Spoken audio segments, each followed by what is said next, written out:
Hello everyone, this is Ms. Gutzel speaking, and in this video we are going to explore file feature number 12, Email Collaborators for the Google Docs series. With that being said, let's get started. So, for file feature number 12, in order to access it, I need to left click on File, and then I would have to scroll down to Email Collaborators.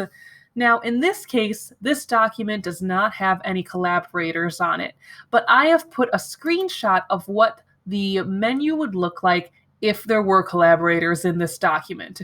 You would see an area for the subject for your email, an area for your message, and on the right-hand side, you would see which collaborators you would be able to send the email to.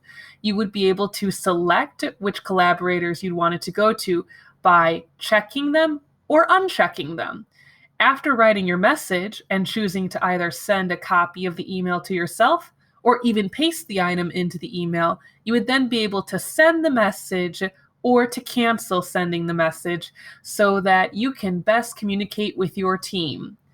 Thank you for watching. I hope this video helped you grow in your knowledge of technology.